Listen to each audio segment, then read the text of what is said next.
Quienes escuchan con atención este programa saben que los miércoles son un día especial para nosotros porque recibimos siempre algún invitado, alguna invitada que nos ayuda a pensar o bien con quien recorremos una vida militante. Y en el día de hoy tenemos de invitado al Tano Catalano, así que voy a pedir un aplauso para él. El Tano es secretario de ATE Capital, ¿no es cierto? Así es. Secretario general de ATE Capital y también secretario adjunto de la CTA. Los dos lugares. Los dos lugares. Tano, bienvenido acá. Bueno, gracias. ¿Qué ese pañuelo que porta el Tano Catalano? ¿Qué representa? Hoy se cumplen 5 años de la muerte de Sandra y Rubén. Estuvimos a las 6 de la mañana en Moreno.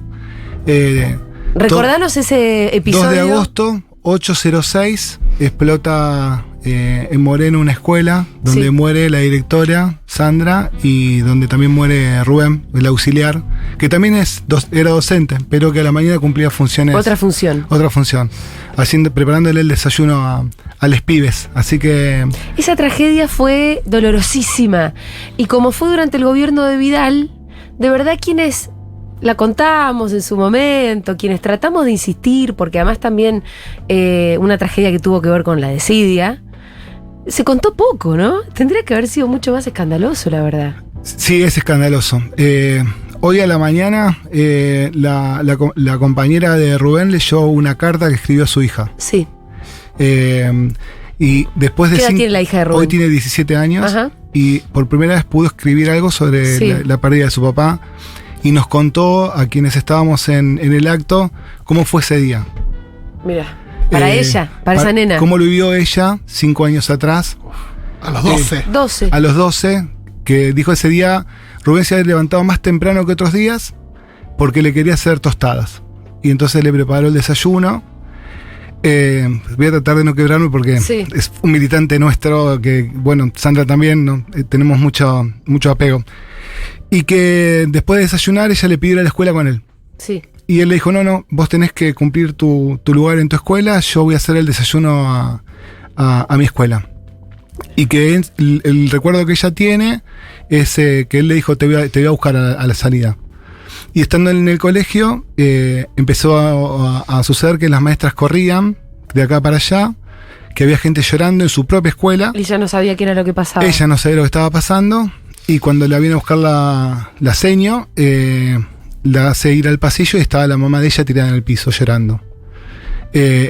Y bueno, se fueron para el colegio, entonces el relato de ella fue bastante desgarrador, pero lo pudo escribir después de 5 años y en eso también había como una necesidad, ¿no? de ella de poder contar cómo fue ese último día de su vida frente a su papá, que además le salvó la vida, porque le podría haber dicho venite, ayúdame a preparar el desayuno, ¿no? Esas historias son siempre impactantes, ¿no? Como una pequeña decisión. Muy impactante, así que bueno, recordándolos a Sandra y Rubén, hoy un día muy especial para nosotros. Bueno, Tano, arrancamos muy arriba. La verdad que una historia re triste, pero bueno, también son las historias que hace falta recordar. Cada tanto, porque todavía hay mucho por hacer, me imagino. Sí, que además no queremos olvidarla. Sí. Y ahora estamos próximos a que inicie el juicio, así que a pesar de la lentitud de la justicia, algo va a suceder y entonces estamos con muchas expectativas. ¿Cuáles son las partes del juicio? Y está la familia, la escuela, los docentes, son los que demandan al gobierno de Vidal, la intendencia también. Así que bueno, hay todo un contexto que debería ayudar como para que la cosa camine. Bueno, sabés que estas entrevistas que hacemos acá un poco buscan hacer un recorrido por una biografía militante, una biografía siempre comprometida. Yo sé que vos empezaste chico, que sos de González Catán, y que arrancaste un poco militando ahí en La Matanza, ¿no? En los 90, ¿cómo fue? ¿Qué edad tenías vos y qué empezaste a hacer? Fue raro. A los 13 años arranqué en el colegio secundario. O sea, la primera vez que me reprime la policía fue por el boleto estudiantil en San Justo. ¿A los 13? A los 13. Y después pegamos mucha simpatía con un militante sobreviviente de la dictadura militar, Oscar Soplán, le dicen Quincy, un militante de allá de González Catán, que era el enfermero del padre Mario Pantaleo. Un cura milagroso, si algún día lo googlean, un cura sanador. El famoso padre Mario. El famoso padre Mario, la verdad, una eminencia para la gente de Catán, un tipo, venía gente de todo el mundo a curarse con él. Bueno, y él medio como que nos adoptó, éramos una banda de adolescentes que terminamos, como viviendo en la casa de él y nos metió en la militancia social y entonces militábamos en lo territorial. Sí, con el cura. No, con él, con Quincy. Ah, con Quincy, perfecto. El cura también estaba ahí. Nos adoptaba, era parte de... ¿Esto qué año más o menos? Y esto fue en los 90. No, fue está bueno para antes- entender las referencias. ¿Te acordás? Claro. Lo que cuenta Pablito 30, ¿no? Ponele Que que será también- habrá sido ¿Quiénes en eran tus 88, referentes? 88, 89, habremos iniciado todo el laburo social. Y entonces nosotros durante la semana militábamos en González Catán y veníamos a la noche a Plaza 11. Y entonces en Plaza 11 éramos parte de un esquema de laburo con los salesianos y empleados públicos de lo que era el Consejo de Menor en ese momento y trabajábamos con pies y piedras en situación de calle. ¿Esto a principios de los 90 me estás diciendo? Esto fue a principios de los 90. Yo logro entrar al Estado en el 93, Ajá. porque como éramos voluntarios, arrancamos cuando se abrió las becas en el Estado, entramos con una beca de ponerle hoy 6.000 pesos, y el Estado nos absorbe a todos los militantes sociales que estábamos en territorio, todos Sí. antimenemistas, ¿no? Éramos toda una banda de compañeros que en La Matanza estábamos militando contra Pierre y como que teníamos muy claro cuál era el lugar donde teníamos que anclar. Sí. Y militancia, la tuya era Quincy. Quincy era lo social, después me metí en la facultad a estudiar trabajo social, intentamos armar el centro estudiante, pero como éramos contrarios a Pierre y de un día para el otro nos retuvieron las credenciales, no pudimos entrar nunca más a la Universidad de La Matanza, nos expulsaron, terminamos yendo a Loma de Zamora. Eran épocas muy autoritarias también, ¿eh? Eran terribles las épocas Eran esas. épocas muy autoritarias porque, ojo, que pueden volver, digo, también. Pero hemos construido una democracia también en una microdemocracia en los otros ámbitos. Sí, La verdad que hoy es muy difícil pensar que no te van a dejar entrar a tu universidad. Y hay mucha Muy estructura para la militancia. Porque vos lo que decís, ahí aparece de repente la iglesia. Digo, Claro. Hoy por hoy, estructura para la militancia. Cualquier persona que quiere militar, mira alrededor y tiene. Sí, pero bueno, en ese momento toda la militancia que estaba, que era anti-Pierri, termina exiliada en Moreno. Ajá. Eh, Exiliada de La Matanza de La a Moreno. Matanza a Moreno. Hubo una situación compleja, cruces de auto, ametralladoras, amenaza de muerte. Todos los militantes terminan con Mariano Hues en Moreno. Ajá. Yo despego de ahí, sigo con la militancia social. Y en la militancia social traté de involucrarme en la militancia universitaria y reinicio mis estudios de trabajo social en Loma de Zamora. Ajá. Ahí despiden a 90 trabajadores docentes peronistas. Hay una depuración del peronismo dentro de la universidad. Hacemos una marcha al rectorado. Seguimos en los 90. Sí, seguimos en los 90. Pero ¿quién era ser peronista en los 90 también? ¿Quién los despedía? ¿Qué militancia era esa? ¿Eran contrarios a qué? Digo, porque Menem también era peronista y Pirri lo mismo. Sí, pero había como corrientes internas que no lograban ser parte del dispositivo que te imponía en ese momento el pierrismo dentro de lo que era la provincia de Buenos Aires. Todo lo que iba por afuera te iban como recortando. Los docentes que estaban discutiendo las mejoras universitarias fueron despedidos. Sí.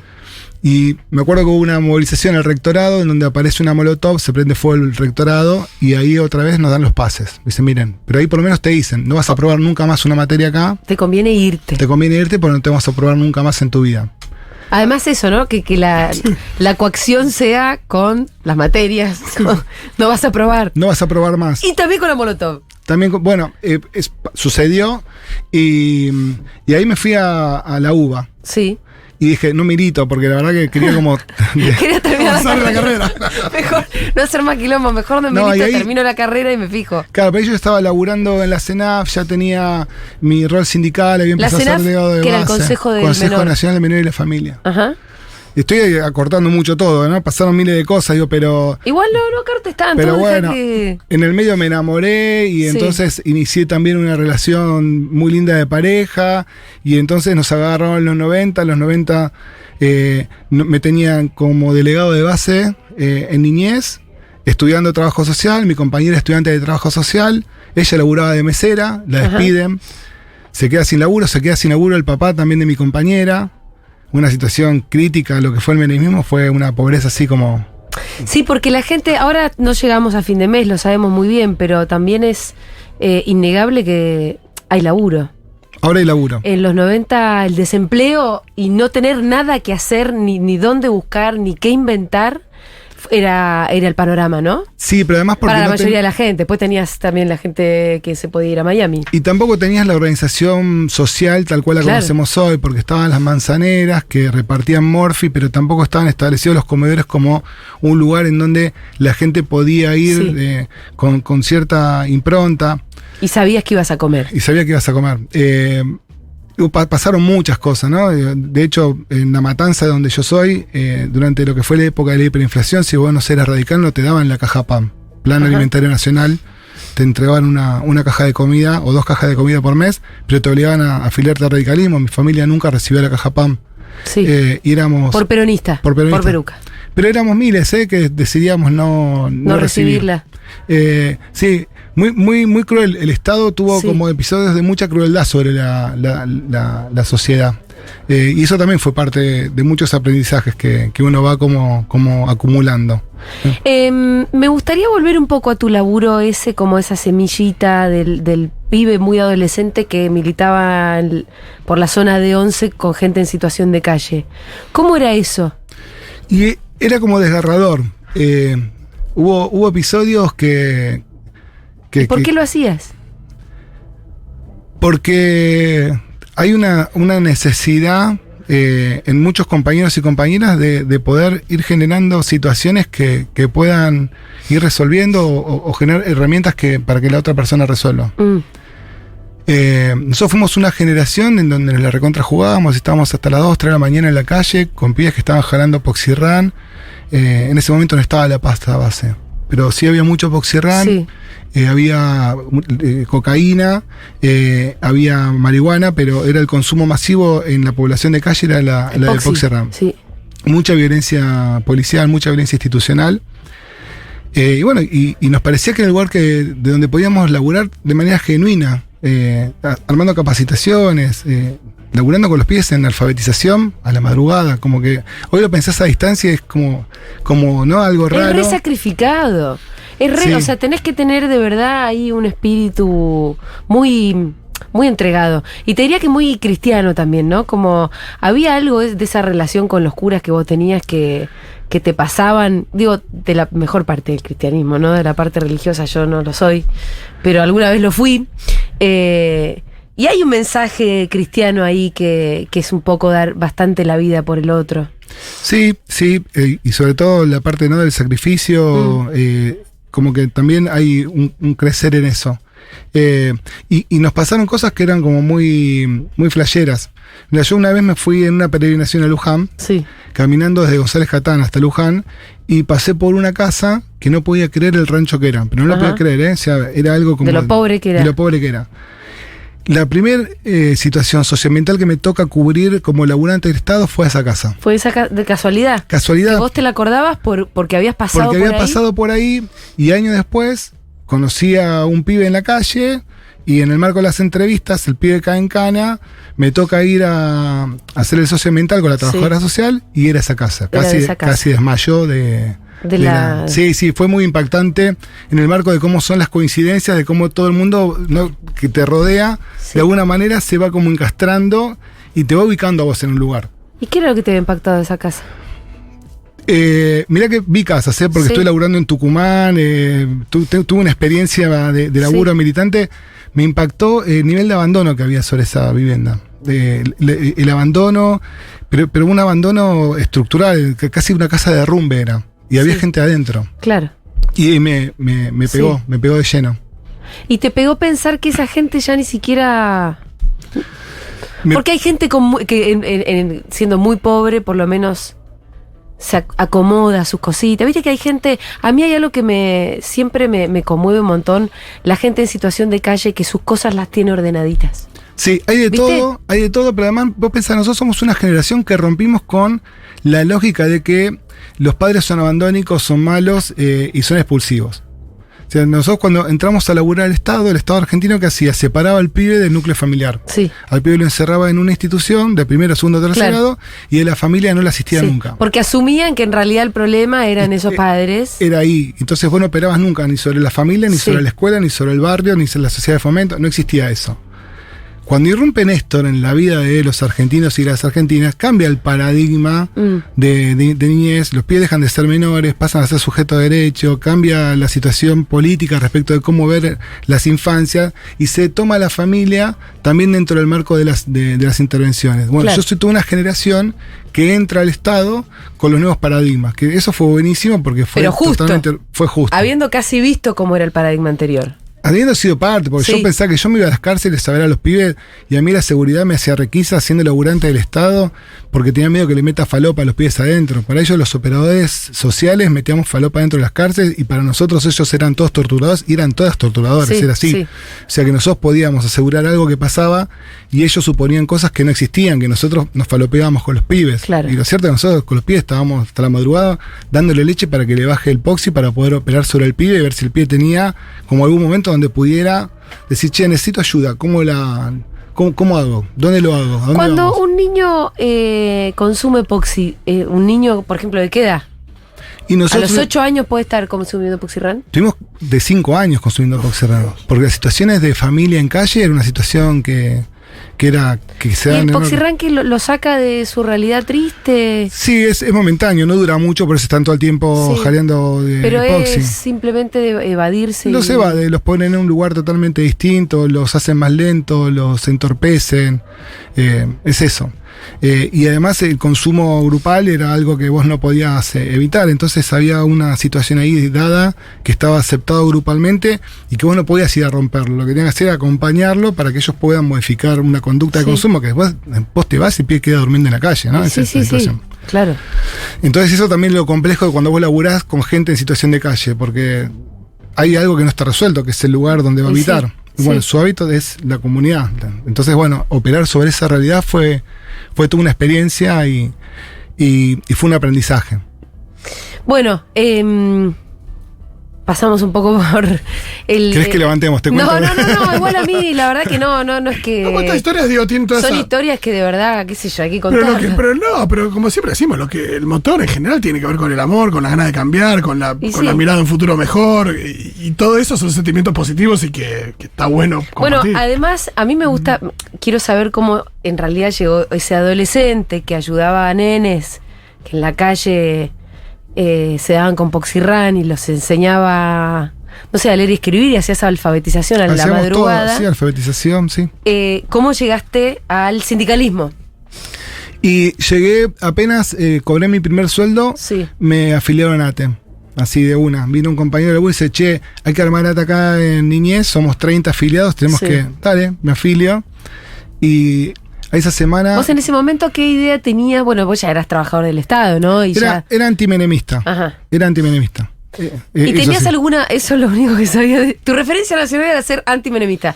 ¿Alguna otra referencia política? Porque recién hablaste de Quincy. Sí, los organismos de derechos humanos, EVE, para mí fue toda mi adolescencia. Era EVE. El lugar donde los 24, la plaza, 10 de diciembre, esos eran los refugios que encontraba desde González Catán, ¿no? Que era también difícil la vinculación con los organismos, pero EVE...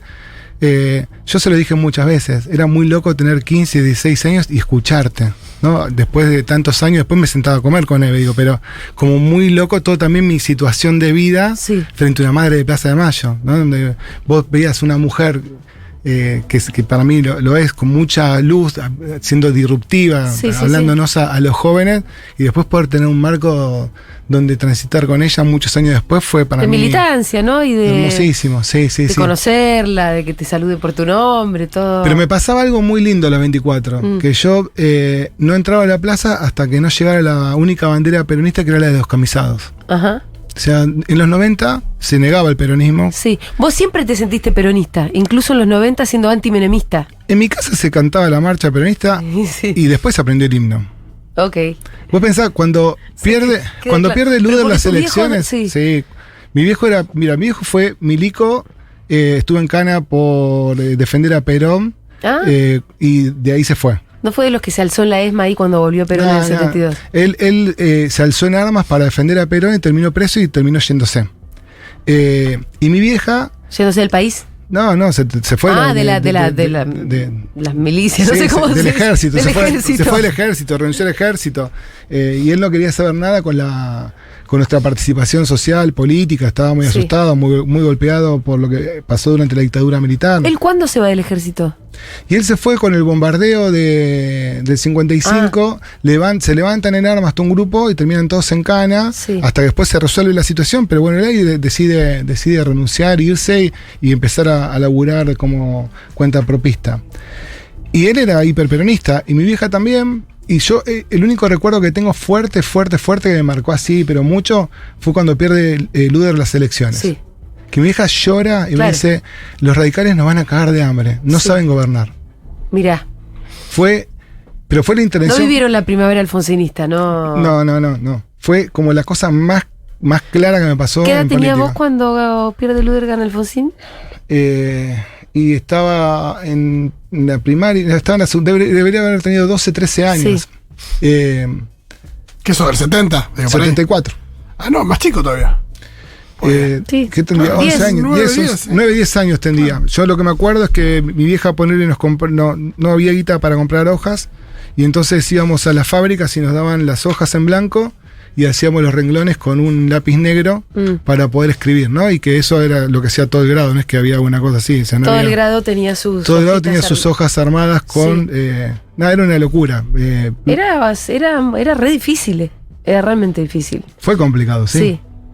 Bueno, pero entonces en los 90 EVE era, y los organismos de derechos humanos, sobre todo EVE, la referencia que vos podés La referencia que yo pude construir en ese momento era muy claro ese escenario, el escenario de las madres. Recién vos hablaste de cuando llega Néstor, cambia el paradigma respecto de la niñez, y cambian todos los paradigmas de verdad. ¿Vos te diste cuenta enseguida de eso? No. ¿Cuándo? No, nosotros, lo que pasa es que es un sindicalismo gorila. O sea, ATE es un sindicato que tiene una esencia bastante gorila. Bueno, surge un poco en oposición. No sé, contámelo vos en todo caso. Bueno, cuando te cuento antes, nosotros en el 2001, en nuestro sindicato, muchos renunciamos a ATE porque no nos dejaban estar en la revuelta del 19 y 20 de diciembre. Y entonces desconocimos la orden de Víctor de Genaro y estuvimos en la calle, tomamos todos los ministerios, nos quedamos con las madres, hicimos todo lo que teníamos que hacer como militantes sindicales y militantes políticos. Cuando Néstor irrumpe en la vida de los argentinos, arma el convenio colectivo de trabajo por primera vez para los empleados públicos, y ATE lo firma, y a partir de firmar ese convenio colectivo de trabajo cambia su relación con el gobierno y empieza a ser oposición de Néstor, algo que no entendíamos nosotros. Claro. Víctor de Genaro lanza su propio partido político, o intenta armar Buenos Aires para Todos, una cosa así, no me acuerdo, estaba con Cledo Lozano, y empieza a obligar a todo el sindicalismo a ser parte de esa experiencia. Del partido. Y nosotros decimos, nosotros no queremos estar ahí. No nos interesa ser parte de esa construcción. Empujan nuestro sindicato hasta llegar a un lugar en donde terminamos en una situación de fractura y podemos iniciar otro recorrido. Pero en ATE vos pensás que cuando fue la 125 invitaron al campo a ATE Belgrano, a que el campo nos explique a los delegados de base por qué había que bancar al campo, no había que bancar a Cristina. Entonces se llegaron a niveles de gorilismo dentro de nuestra propia organización sindical que para nosotros fueron como puntos en donde, no queremos esto. Sin embargo, vos la peleaste desde adentro. La peleamos de adentro. A la línea de Genaro le ganan. Vos empezaste en el 2015, de hecho, ¿no? En el 2015 tuvimos la primera victoria, sí. Todo este relato fue previo, pero en el 2015 pudimos armar una experiencia colectiva que nos permitió presentarnos a elecciones y ganar en la capital federal. Claro, pero la pregunta es ¿por qué nunca te fuiste de ATE? Si la lectura era que era un sindicato gorila y las líneas generales que tomaban respecto de las cuestiones nacionales no eran las tuyas. Porque ATE también es tu lugar de laburo, son tus compañeras y tus compañeros, sos delegado de base, te pasan miles de cosas en donde enfrente tenés su PCN. Claro, te iba a decir eso, ¿no? Como tampoco tenés mucho a dónde ir cuando si sos un estatal, la tenés medio complicada. Si sos estatal, tenés como cierta dificultad. Y a mí, toda la cuestión de la asamblea, la participación, el debate, me encantaba. Y me encanta, es algo que además ejerzo. Entonces, ATE era un lugar donde vos podías construir un escenario donde poder transitar tu experiencia como trabajador o trabajadora y como militante. Desde ahí pudimos armar una experiencia adentro. que cuesta un montón, la verdad que no es fácil, ser oposición dentro de un gremio es difícil, con cualquiera que vos hables que esa oposición en el gremio la pasás realmente mal. A mí me reventaron mi casa 3 veces, me atentaron el auto, o sea, le tengo que pedir siempre disculpas a mi familia, pero la verdad que la pasamos mal, no es simple tomar la decisión de enfrentar un aparato. Pero en el fin del recorrido, con las cosas que vos vas generando, la verdad que valen la pena. O sea, no todo lo que te pasa, toda la cuestión de violencia, la verdad es una... Podríamos evitar la violencia. No, es que hay que desterrarla directamente. Pero bueno, hay como una experiencia colectiva que vivió la Verde y Blanca que de verdad te enamora, que te encanta, que te invita a seguir queriendo hacer más sindicalismo. Y uno se agarra de eso, ¿no? Si yo viviera con la culpa de... Le robaron los patines a mi hija un día antes de competir. Mi hija hacía patín artístico. ¿Y eso fue un atentado interno? Entraron a mi casa a robar los patines y se llevaron una camiseta de Boca firmada por Palermo a Lautaro y los patines de mi hija que competía el otro día en Mar del Plata. No. La crisis familiar que tuve fue papá. Sí, no. Y entonces... ¿Cómo puede ser justamente esto? para eso, para que te genere ese conflicto. Y me generaron, sí, porque además es desgarrador, vos no tenés forma de resolverlo. No, y la idea es que llegan a tu casa. ¿Fuiste a comprar otros patines? Sí, pero los patines artísticos no los lograste tener un día para el otro porque te los mandan a hacer. Lucila perdió la competencia, no pudo presentarse. Sí. No había forma. No pudo ir a presentarse. No se presentó. ¿Quién robó los patines? En tu a nosotros vos pensás que te robaron. No, a nosotros después nos dijeron que le habían pagado a una fracción de una barra de un club de Avellaneda, que es la que hizo el trabajo sucio en mi casa. Bueno, pero ¿quién le pagó es la pregunta? Era la oposición, fue pago por la ¿En qué momento verde. fue? ¿Cuál era el contexto político? Una semana antes de las elecciones de ATE. ¿De las de 2015 que ganaste? Sí. Fue justo porque estabas por ganar. Fue una elección re pareja, porque además fue una elección pareja. Vos pensás en un padrón, no me acuerdo, creo que éramos 20.000 y ganamos por 300 votos. Lo que habrá sido el escrutinio ese. ¿Hasta qué hora se quedaron contando votos? Y hasta las casi 3 de la mañana, pero bueno, había que uno por uno y el Ministerio de Trabajo ahí firme mirando que los votitos pasen. Sí. Pero el costo fue altísimo. En la segunda elección fue distinta porque me entraron a robar a casa también unos días antes de la elección y atentaron con el auto. Me clavaron un puñal en la rueda y se daba por entendido lo que estaba pasando, hicimos la denuncia, pero... Sí. Ahora, pero esas señales esperan que vos digas, bueno, me retiro de la elección. Es como no conocer al oponente, ¿no? Son mensajes que son innecesarios. Sí. No es necesario. La verdad que los apretes y las amenazas son realmente innecesarios. Y además no estaba bueno. Por ese momento había también mucho teléfono de línea. 3 de la mañana, te llaman, dejá el sindicato, te vamos a boletear. Bueno, me pasó también por fuera de lo sindical, O sea, cuando laburaba en lo social, cuando estaba muy metido con los pibes en situación de calle, me tocó denunciar a un trata de pibas, el gitano de 11. Fue terrible porque me llamaban por teléfono y decían, tu esposa se llama Karina, está en el subte, está en tal lugar. Sí. Y me llamaban a la oficina. Yo estaba en el laburo, no había celulares. Tenía que salir corriendo desesperado para ver si mi esposa estaba bien. Me reventaron mi casa estando la policía en la puerta de mi casa. Y le digo a la cana, pero vos estabas cuidando. Sí, pero el mensaje te tiene que llegar. Bueno, llegó.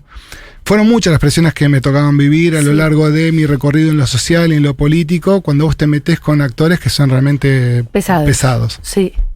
Bueno, ganaste en el 2015 y desde entonces, la seccional Capital, ¿no? La seccional Capital. Ahí con una identidad muy fuerte en el kirchnerismo, re fuerte, una militancia, una mezcla entre los jóvenes adultos.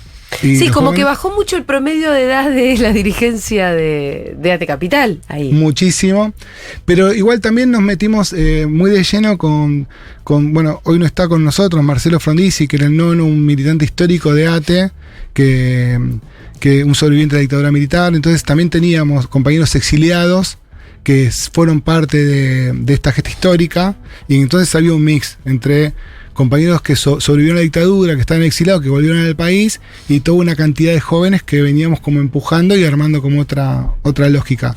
Y ahí lo primero que hicimos fue recuperar los bustos de Perón y de Evita, que los habían erradicado del sindicato, no estaban más. Un compañero, cuando los tiraron a la basura, los recuperó y se los llevó a la casa, y cuando ganamos el sindicato, lo primero que hicimos fue poner el busto de Perón y de Evita. Y a partir de ese momento empezar como a pensar, bueno, ahora cómo transitábamos. Había 3.000 pesos en la caja, una deuda de más de 5 millones de pesos, hubo como rearmar todo el sindicato en base a la nada, y sucedió. Y sucedió que nos montamos en una que había que hacer, que se podía, que era que los recursos del sindicato vayan para el sindicato, y entonces empezamos a tener una cantidad de laburo. ¿Que los recursos del sindicato para dónde iban? Para el partido político. Ah. Y entonces, como ya no había más partido político, colonia de vacaciones, kit escolares, cultura. Empezaron a hacer un montón de cosas. Todo. Se podía hacer todo. De todas las cosas que hicieron con ATE, ¿cuál es la que a vos más te enorgullece? Que vos decís, mirá, esto le cambió la vida a la gente, al afiliado de ATE. Creo que la formación fue lo más. Pero como por dos partes. Una creo que la formación fue como lo más central, porque se capacitaron, no sé, más de 15.000 compañeros estatales en ATE, en distintas áreas. Y después creo que... Pero la capacitación tenía que ver con los lugares que cada uno ocupaba en su laburo. Armamos convenios con universidades, armamos carreras propias, armamos los recursos para que los compañeros de compañeras terminen el secundario. O sea, lo que quisieran hacer. Pero de todo. Pero cuando te digo de todo, es de todo, como una situación muy amplia, sí, que levantó mucho la vara de la formación en general. La formación en general de nuestra comunidad y también a sus familias. Pero eso, del trabajador estatal. Claro, y extendida a sus familias. Tano, hace un rato estabas hablando de ciertos vicios de algún tipo de sindicalismo, hablaste de esto, de la situación esta de amenaza, aprietes, después del flujo de la guita y demás. Y lo que pasa en tu lugar es que hay como dos estigmatizaciones que se suman, porque por un lado está el empleo estatal y por otro lado está el sindicalismo, que son dos lugares donde que tienen mala prensa, sí, o que claro, los medios hegemónicos... chorro. Digo, están esas dos patas. ¿Y cómo se pelea contra eso? ¿Cómo se labura contra eso? Porque bueno, acá no nos comentás todo esto, pero hay un tipo de laburo que también tienen que hacer o que hacen para de alguna manera de cara al público general. Sobre todo, ¿no? Pienso en estas épocas donde hay elecciones a fin de año y se pone muchas veces la mira sobre eso como algo que hubiera que erradicar, y es tremendo. Y bueno, y acá te escucho con todas las cosas que están haciendo y que claramente es una cara luminosa del sindicalismo, pero hay que... Sí, mira, a ver, como yo te digo la verdad, era muy difícil ser sindicalista en los 90. Sobre todo por lo que fue la entrega del Estado en manos privadas, claro, y el sindicalismo que se enriqueció automáticamente, una locura lo que era eso, por eso irrumpe la CTA como una expresión nueva para organizar a los laburantes. Y la verdad que... Claro, el desprestigio del sindicalismo también tiene que ver con las prácticas propias del sindicalismo, digamos, sí, hay, ¿no? Una base ahí en donde... Hay una cagada que se mandaron los propios compañeros que después es difícil remontar, ¿no? Acordémonos del Momo, claro, Barrio Nuevo, diciendo, che, dejemos de afanar por 2 años, un tipo que no es uno de los empresarios más importantes que tenés de la gastronomía hoy, y además el secretario general del sindicato. Raro. Sí. O sea que el sindicalismo tuvo un esfuerzo para tener un rol en los 90 que facilitó que se nos demonice. Sí. En lo social, creo que el menemismo, cuando dice que todo lo que está en el Estado no debería estar en el Estado y lo privatiza porque todo funciona mal, pone como un sello en donde te ponen en un lugar de torpeza. O sea, vos no vas a funcionar nunca bien porque todo lo que estuvo en manos del Estado funcionó siempre mal. Y entonces, nosotros militamos siempre contra esa situación, pero también el kirchnerismo logró una efectividad en la política pública que no existía. Yo nací, estuve 3 años para tener documento de identidad. 3 años. Claro, en González Catán, cuando te lleva el documento. Ay, no me digas. Te tenía que prender una vela. No, claro, toda la ahora Virgen. lo haces en un día. Ahora nacés y tenés el DNI, claro. Sí. Bueno, pero en ese momento, viste, nosotros somos no había teléfono público en González Catán. Sí. Para dimensionar, a nosotros en la escuela secundaria nos traían a la capital federal para que hablemos por teléfono público a la escuela, porque tampoco tenías teléfono en tu casa. y te llevaban al subte para que puedas conocer una escalera mecánica. Esa es como la lógica de dónde venimos, dónde estamos y lo que fue pasando, ¿no? Hoy está todo mucho más simple porque evolucionó el mundo, le pasaron otras cosas, las tecnologías, bueno. Y aparte un Estado eficiente también deja al trabajador del Estado en otro lugar. Te pone en un lugar totalmente lindo. El poder jubilarte por derecho, el que no tengas que garparle. Acá vos le tenías que pagar a un abogado. Primero que te decían que te jubilabas si eras amigo de un diputado. No sé si se acuerdan de esto, pero en este país vos te jubilabas si eras amigo de un diputado, porque la mayoría no tenía empleo. Entonces tenías que conocer a un diputado que te mete en una lista. Sí. Y cuando vos cobrabas, tenías que darle toda la guita al diputado y después te quedaba vos tu jubilación. Pero todo lo que era retroactivo le quedaba al diputado o al abogado que te hacía el trámite. Esto era una locura. O sea, no se jubilaba nadie. Cuando vos te podés jubilar con Néstor y con Cristina y no le tenés que pagar nada a nadie, que era un derecho, fue un loco eso. El ANSES cobró una vida que no existía. O sea, pero de verdad que nosotros naturalizamos cosas que hubo toneladas de compañeros y compañeros que se murieron sin jubilación, sin derecho, y que de un día para el otro vos tenías tu identidad garantizada, un Estado presente, un sistema jubilatorio que lo recuperaba del sistema privado y, viste, bueno, el Estado tenía un rol hermoso, que no lo teníamos hasta ese momento. Sí. Y la verdad que valía. Sí. Hoy, ¿quiénes nos pegan? La derecha, ¿no? Vos ves, la reta te dice, hay que aplicar un ajuste sobre el Estado. Yo te digo, ¿cuántos laburantes hay del Estado Nacional hoy? Yo no lo sé. Bueno, hay 70.000 de la Administración Pública Central, a nivel nacional. ¿Cuántos laburantes hay en la Ciudad de Buenos Aires, de la Administración Pública? Debe ser un montón. 86.000, sin contar maestros, sin contar policías. Sí. Entonces, y la reta te dice que lo que está sobredimensionado es el Estado Nacional. O sea, son unos mentirosos, digamos. Tampoco es que llevan adelante de verdad esa idea de un Estado reducido, porque no lo tienen reducido. Es que, pero ponele que no tiene que estar reducido. Ponele que además tiene que ser, mucho más grande. El problema es que la reta no te garantiza derecho y tiene un montón de laburantes. Claro. No, porque vos decime, ¿por qué en la Ciudad de Buenos Aires vos no podés tener, no sé, un sistema que pueda proteger a las pymes? O que pueda estimular a las pymes. ¿Por qué vos no podés tener un presupuesto de educación pública que sea mayor al de educación privada? Ya te puede decir un montón de cosas, no importa, digo, pero vos tenés un ejército de 86.000 laburantes públicos en la Ciudad de Buenos Aires contra 76.000 del Estado Nacional. Claro, si le preguntás a la reta, ¿cuántos te dice que hay de empleados públicos de la ciudad? Te dice que lo va a contar. No, claro, porque... Pero vos ya lo tenés contado. No, yo por lo la precariedad. Claro. 20.000 son monotributistas en la ciudad. Claro, 20.000 son monotributistas. 20.000 son monotributistas. Pero además, vos tenés el 75% de los laburantes de la ciudad de Buenos Aires están por debajo de la línea de pobreza. No es joda. Escúchame, Tano, la CTA surge un poco en oposición a la CGT. Sí. Surge un poco en oposición a la CGT y... Digo, para ubicarnos un poco el mapa sindical argentino, ¿no?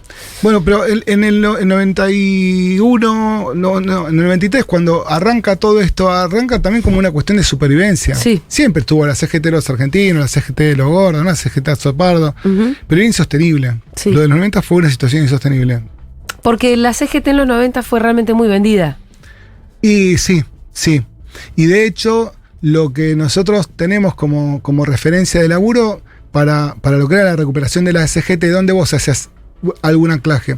Y lo hacías con los gráficos, lo hacías con camioneros, lo hacías con el ESMATA, ¿no? No, claro, había algunos gremios. Había gremios que se quedaron adentro de la CGT y decían, nos vamos a pelear acá y nos movemos de acá.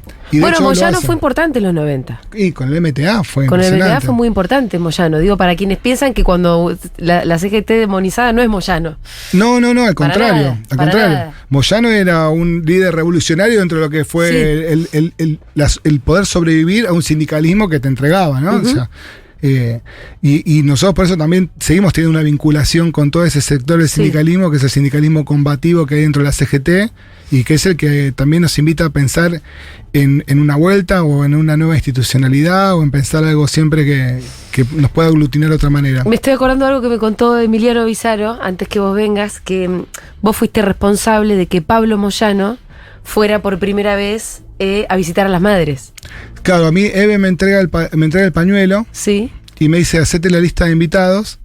Y lo invito a Pablo. Ajá. La verdad que Pablo es un ser hermoso, una persona que... Sí, pero... Para mí fue ganando con los años, Pablito Moyano, Tuvo un momento como un poco más... Pero en lo vincular, yo te hablo de hola Pablo, ¿cómo estás? Che, Sí. ¿cómo está tu club? Hablar de cosas y sentirte que una persona que tiene tu edad con la que podés tener Sí. como cierto... ¿Tiene tu edad, Pablo? Sí, es un poquito más grande que yo, pero lo cierto es que más allá de la distancia, los lugares que ocupamos, él tiene una centralidad en el poder que es Pablo Moyano. Sí, sí, claro.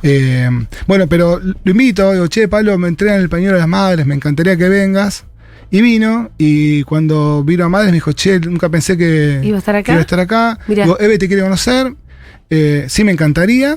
Y bueno, tuvo una reunión privada con Eve Sí. de un rato. Eve estaba feliz. Eve empezó a tener una vinculación también con Pablo. Se hablaban una vez por semana. Mira. Sostenían una relación, así que estuvo muy bueno porque también acercó a las madres a un sindicalismo con el que no se acercaban. Y eso me pareció que estaba muy bueno. Bueno, estamos tantos temas que, Sí. viste que venimos. Vamos, venimos. Pero me parece que está muy lindo todo. Porque veníamos hablando de la CGT, de un desprestigio, ¿no? ¿Cómo se empezó a reconstruir de alguna manera la legitimidad del movimiento sindical argentino en general? ¿Y qué lugar ocupó la CTA también respecto a la CGT?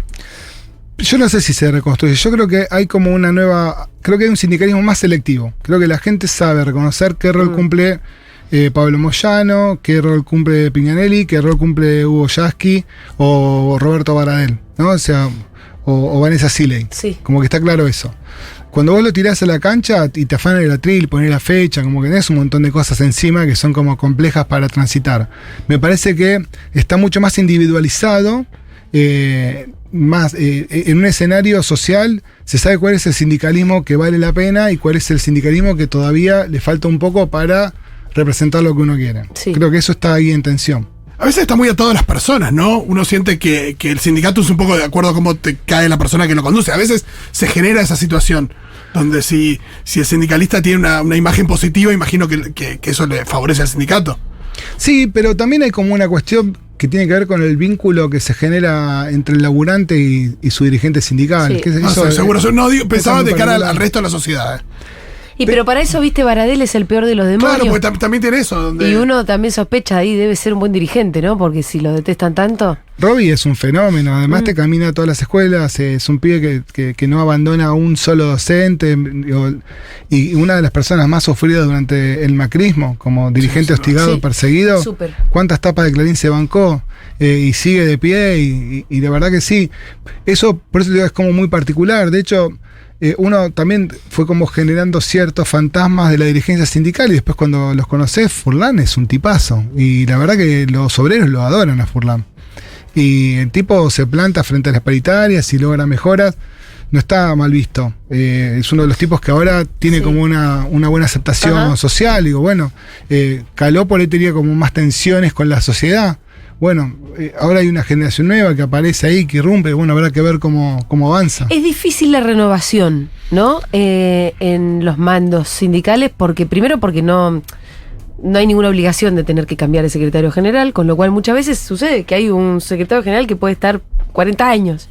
Sí, ¿Qué pensás sobre eso? que hay que saber irse. Mira, yo todo el tiempo lo que les digo a mis compañeros, que Está buenísimo eso, hay que saber irse. No, es Porque que yo no- vos no decís, bueno, hay que cambiar los estatutos y tiene que haber una renovación obligatoria. eso está. Digo, mira, en ATE lo hicimos, en ATE se cambió Sí. el estatuto, va a haber renovación obligatoria. Lo importante es saber cuándo vos ya cumpliste un tiempo que amerita que haya otra cosa ahí. Yo me siento viejo ya para el rol de ATE. ¿Sí? Porque hay un montón de... Hay una Bueno, no genera- digas eso, que tenés elecciones ahora dentro de poquito. No, pero no lo digo... Un mandatito más. Sí, pero lo cierto es que tuvo una nueva generación de compañeras y compañeros que vienen con otra impronta, Ajá. con un estado totalmente distinto y que ven el universo del trabajo de otra manera. Sí, Que si vos te estancás mucho en el lugar de laburo, todo eso se pierde. claro. Quizás vos tenés que poder acompañar también desde otros lugares y poder ir generando otras instancias. Y algo con lo que yo insisto es, vos cuando eras piba, no pensabas en ser secretario general de los estatales. No. Entonces uno también tiene un montón de sueños por cumplir. Que si después decís, che, esto está buenísimo, me quedo acá y quiero vivir acá y quiero morir acá, yo no lo cuestiono. Yo no quiero envejecer en ATE. Ok. Y no cuestiono a quién lo ¿Cuáles son quiera los hacer. sueños que quiere cumplir el Tano Catalano? Pero mira, primero que quiero tener mi taller de moto. Ah, bueno, Se me mirá, falta. me sorprendiste por completo. No, pero hago de todo, la verdad que hago de todo porque elegí, entendí que vos podés ser todo lo que quieras hacer, Sí. en la medida que vos puedas ir construyendo el escenario para hacerlo. Entonces, Te acompaña un contexto, ¿no? sí, vos tenés que ir generándolo para que eso suceda. Entonces yo tuve momentos en donde pude estudiar para ser acompañante terapéutico, después intenté ser trabajador social y no pude, porque no terminé por los 90. Porque ¿No terminaste? No, teníamos que terminar uno de los dos, terminó Cari, Ajá. y yo iba a terminar después, y después vinieron mis hijes, Sí. y entonces no retomé porque había que criar hijes. Y después ya cuando hubo una situación familiar que lo acompañó, hice cosas que me parecía que estaban peores a hacer. Entonces, director técnico de fútbol. Ah, sí, estudiaste para eso, ¿no? Sí, pero estudié director técnico de fútbol. Estudiar quería, estudié Che, acá bonsai. nuestro productor Nico Carral tiene una acusación muy seria para hacerte. Dice que Sí. en un partido le pegaste una patada. Sí, ya me lo Ya le recriminó. pediste disculpas. No, pero ya está, 10 años. Prescribió. 10 años. Bueno, Nico. 10 Hace años. 10 años, ya está. Nico, Se ya ve que fue. le dolió la patada. Si querés el lunes, Nico, a las 6, no a las 7, hay partido, vení y jugamos juntos. Estás altamente invitado. Ahora te tiene miedo, Tano. No, bueno, ya ¿Es pasó. grandote el Tano también una patada del Tano? Igual el fantasma de lo que pasó hace 10 años, es lo que debe Se transformó la. Quizás lo rocé en ese momento y ahora dice que les guincé la pierna, ¿no? Porque esto se No va sé, como pero creciendo. se lo acuerda, se lo acuerda. Sí, me dijo.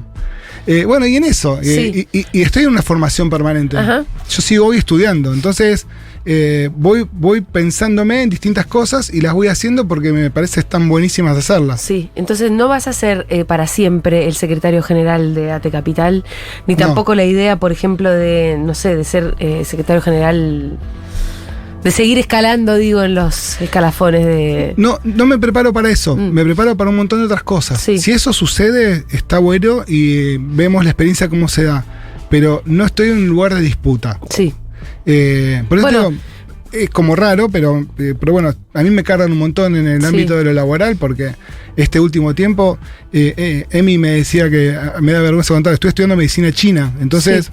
a mí me pasan un montón de cosas con todo lo que me rodea, Ajá. que me encanta poder ser parte de eso que me rodea y tratar de apropiarlo, aunque no lo pueda ejercer. sí, sí. Imagino que también es muy habitual en los empleados del Estado, digo, que tienen. Nada, hay algo respecto al laburo estatal, es muy amplio, ¿no? Pero bueno, muchas veces la gente está ahí, pero tiene eso, muchos más intereses, ganas de hacer otras cosas y demás, con lo cual probablemente se sienta representada en este dirigente que tiene esas otras inquietudes. El tema es si vos, el contexto te ayuda y vos tenés la voluntad de forzar para que las cosas pasen. Entonces, yo en pandemia aproveché y estudié pedagogía con orientación en derechos humanos. El contexto daba, estaba Sí. en una situación donde tenía tiempo para hacerlo, metí un año 18 materias, me cerré a estudiar, lo pude hacer, lo resolví, me encantó. Ahora entré en un cuarto intermedio por todo el tema de las elecciones de ATE, pero suspendí mi estudio de medicina china hasta que me reciba, hasta que terminemos la elección. Después, Ajá. cuando termine la elección, el año que viene vuelvo a retomar, porque me encanta, porque me pasan cosas, porque me siento... Sí. Vos decís, qué raro un sindicalista estudiando medicina china. Sí, es raro, la verdad, es raro. Me parece que agrega cositas. Pero a mí me hace sentir bien. Sí. ¿Acupuntura, esa historia? Claro. Ahora me falta la parte de acupuntura. Ajá. Sé hacer acupuntura, Sí. pero me falta todavía un año más de recorrido en el aprendizaje.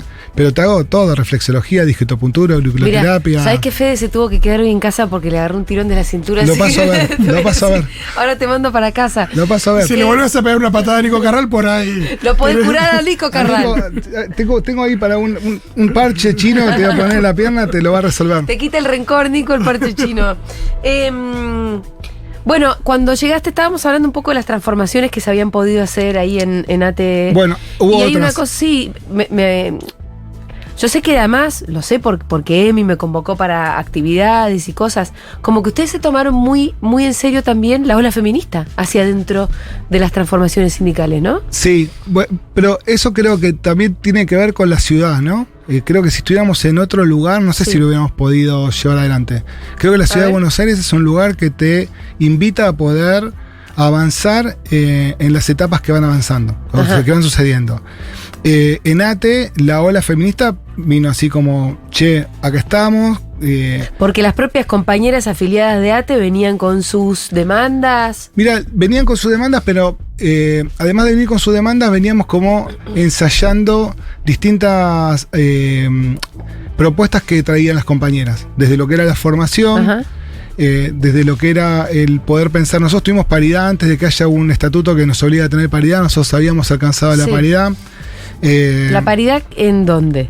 En todos los cargos. Ajá. Habíamos buscado. Porque si uno mira ahora igual los cargos altos, los cargos de toma de decisión, siguen siendo varones. En ATE Capital. ¿O no? Mirá, en ATE Capital nosotros lo que tenemos es un Corregime armado. igual si yo te digo mal, ¿eh?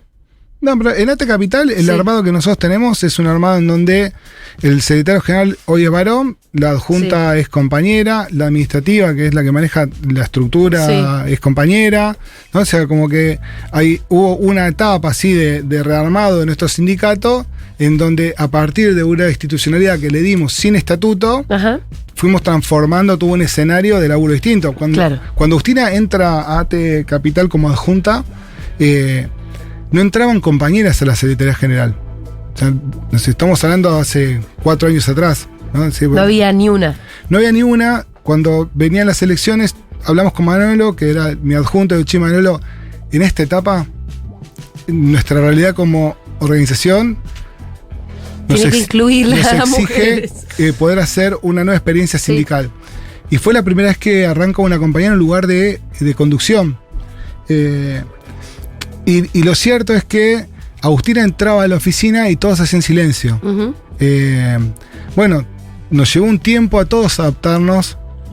Parece que fuera arcaico lo que estoy diciendo hoy, ¿no? Pero pensé que hacían silencio porque ella imponía una suerte de autoridad, pero vos lo decís porque No, estaban porque no hablando había- de minas y fútbol. No, porque no había confianza política, porque porque- costaba, porque era raro que una Ok. compañera esté en la Secretaría General, porque era un lugar que era habitado por hombres, Sí. porque Por eso. ese lugar no hablaba de mujeres y de fútbol. Ese lugar hablaba de política, Pero no con mujeres. pero no con mujeres.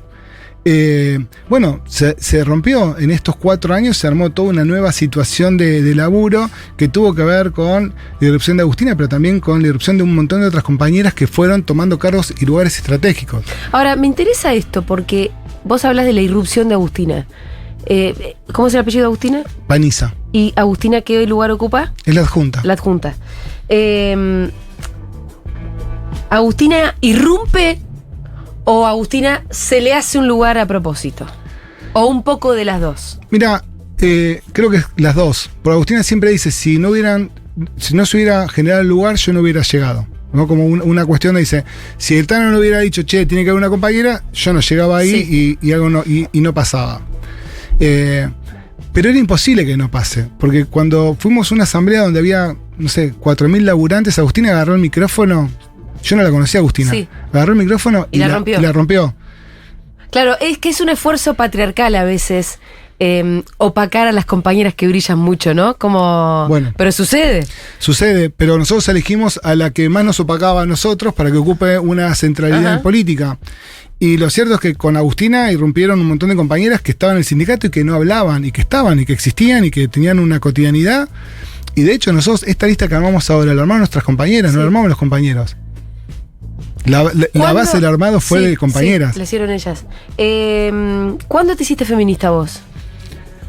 No sé si me dice feminista. Yo te escucho y a mí me parece que sí. ¿Qué crees que te diga, Tano? O sea, es que no tenés que tener 20 cucardas para decir, bueno, sí, yo soy feminista. Con decir, bueno, hay desigualdad entre varones y mujeres y esto me parece injusto. Eso lo tengo, pero Y bueno. a mí, mira, me abrió mucho la cabeza mis hijos, pero Ajá. el dolor de mi hija fue lo que más me ayudó. ¿Cuál dolor? El dolor de ser mujer, Ah. el dolor de crecer y que los tipos la miren y que le digan cosas y que la situación de sentir que por el simple hecho de ser tipo vos podés ir sobre el otro es una situación que la interpretás o no la interpretás nunca. Sí. Yo la interpreté en el dolor de mi hija. A mí eso me cambió muchísimo la forma de ver el universo. Y además porque es una generación, hoy Lu tiene 19 años, pero fue también todo un recorrido de ella con su cuerpo y con su mundo que la rodea, con tipos que permanentemente estábamos Ujú. atentando desde una cuestión cultural sobre la vida de ella. Ujú. Bueno, El lenguaje, el corregirme cuando hablaba, el interpelarme cuando hacía un chiste, todo eso pasó en el ámbito de casa. Mira, Después, en el ámbito, de verdad, la verdadera revolución de las hijas. en mi situación particular Sí. fue impresionante. ¿Y para Karina también cambiaron las cosas, digo, para tu pareja? Pero Cari siempre fue así. Ah, bueno. Cari siempre tuvo una mirada, me tiene mucha paciencia a mí nada más. Sí. Que mi hija pudo ponerme límites que Cari en todo caso no le importaba. Te ponía marcarlos, sí. claro. Y después en el sindicato también pasó que cuando toda esta marea feminista ingresa, era bueno, ¿cómo se dice? ¿Qué? Todo. Todo, Como claro. hablábamos. Sí, pero posta, porque cuando vos tratás como Sí. de hacerte cargo de una situación que te atraviesa, o te haces cargo o no te haces cargo. Decían, bueno, hagámonos cargo. Y bueno, nos hicimos cargo, hicimos capacitaciones, nos formamos, hablamos mucho con nuestras compañeras, entendimos que no venían por nosotros, sino que venían por ellas, y que nosotros estábamos yendo por ellas todo el tiempo. Fue todo un aprendizaje en donde en el cotidiano se transformó el gremio. Y por eso, digo, adentro del gremio vos me decís que hay paridad y demás. Y en el laburo, porque, digo, Y- ¿qué cosas que haya hecho el sindicato lograron transformar la vida laboral cotidiana de las mujeres trabajadoras del Estado? Bueno, pero en el laburo también, porque vos pensás que nosotros todo el esquema de formación que tuvimos lo que hizo fue avanzar sobre la necesidad de que en los trabajos también se empiece a discutir el salario de la mujer siempre Claro. más bajo que el de los tipos, los concursos, empezar a dar otro tipo de debates que no estaban, que, Sí, que las eran tareas de debates. cuidado, quién que se era- queda, la bueno, guardería, la... todo ese escenario que no era parte de nuestro activo y de nuestro cotidiano se empieza a dar en el marco de que nuestras compañeras pueden como decir, che, miren, todo esto es parte de nuestra situación, ¿cómo la abordamos? Bueno, ¿cómo la abordamos? ¿Cómo lo hacemos? Y empezar a transitarlo. Y creo que te digo, está bueno porque se da en una ciudad donde nos podemos dar estos debates, donde hay lugar para que suceda. Sí. ATE tiene un activo feminista enorme porque van cientos de compañeras a encuentro de las mujeres. El sindicato la financia al 100%. Estamos recontra seguros de que eso está bárbaro de que suceda porque ahí hay como una cuestión social que habilita también en reconocerse, en transitar y en poder avanzar en más conquistas, en seguir pensando de qué manera dar curso. Y es genial. La Sí. verdad que es genial. Es genial. Y nosotros, la verdad que en ese escenario, por ahí a veces nos dicen que estamos sobregirados. El lunes hicimos una formación, todos los Sí. que vamos a ser candidatos ahora, una formación de diversidad. Ajá. También porque, bueno, nuestro gremio dio una vuelta tan grande en el marco de la formación y en el poder pensar a las personas tal cual la persona se siente, que a vos también te exige a poder revisar. Yo me acuerdo que un día me agarra Santiago, un compañero de universidad, y me dice, Tano, vos sos re mal hablado. ¿Podés dejar de decir que te rompan el culo algo como malo? Mm. Y digo, ¿pero por qué? Porque a mí me encanta. Ah, Entonces vos le estás bueno. poniendo una connotación negativa a algo que a mí me da Sí, placer. Sí. Y dije, bueno, decime más cosas, porque la verdad que no me doy cuenta Sí. de cosas que las tengo como naturalizadas, que atentan contra tu situación particular. Mm. Bueno, ¿es eso? ¿Puedes decir, me importa tres carajos lo que te pasa a vos? O, bueno, no, che, miren, está pasando esto, cambiemos el lenguaje. ¿Y cómo cambias el lenguaje? Y es difícil. Bueno, pero ahí vamos.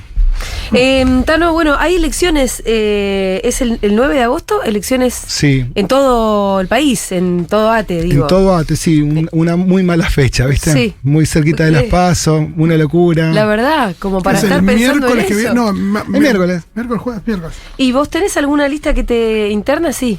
Nosotros tenemos dos listas internas. Ajá. Está la lista del trotskismo y la lista verde, la lista clásica, Sí.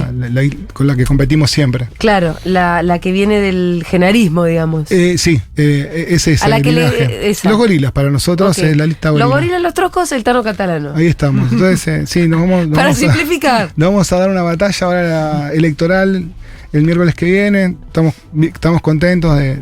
A ver, estamos mal por el momento histórico en la que se Sí, hacen. Y de sí. hecho, le pedimos a nuestro sindicato que la suspendan y que la hagan en otro momento, pero no escucharon.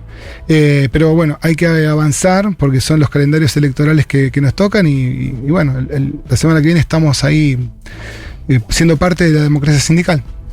Bueno, suerte. Bueno, muchas gracias. Ya estamos repasados de tiempo, así que no tuvimos mucho tiempo para la coyuntura, pero bueno. Nosotros... ¿Algo para decir? ¿La posición de tuya? O no sé si cuando vos hablás en representación necesariamente del gremio o... Sí, bueno, lo toman así. Cuando yo digo algo, se toma como que es en representación del gremio, pero los laburantes votan lo que les parece. Nosotros insistimos en que no votar a Sergio Massa o a Grabois es una torpeza. Nosotros tenemos que poder apuntar a fortalecer nuestro espacio político. Estábamos todos enamorados de Cristina y después pensamos que Guado era una solución hermosa que teníamos que transitar. No pasó, pero hay que avanzar en la defensa de un proyecto político, así que invitamos a todos y todas a votar. Evidentemente ustedes no juegan en la interna, digamos. Vos me dijiste o Massa o Grabois, adentro de Unión por la Patria. Es que hay que estar ahí adentro. Después... hay un montón de situaciones. Mira, si votás a Juan, lo debilitas a Sergio. Si lo votás a Sergio, lo debilitas. Mira, a mí eso no me interesa. A mí me interesaba Cristina. Y después me interesó Guado. Y esto que hay que transitar, hay que transitarlo. Yo no quiero volver a los 90, no quiero volver al 2015. Tenemos que generar las instancias para que haya un gobierno popular. En todo caso, después discutamos adentro. Perfecto. Pero hay que ganar. Pasó el Tano Catalano por Segurola y Habana y sí que lo vamos a aplaudir. Secretario General de ATE Capital y secretario adjunto de la CTA Nacional. Tano, muchas gracias por haber estado acá. Gracias a ustedes. La pasamos muy bien. Bueno, vamos a escuchar un poquitito de música. Vamos a escuchar a Fiona Apple haciendo A Better Version of Me. Ya venimos en un ratito. Nomás viene la columna de Quique en el día de la...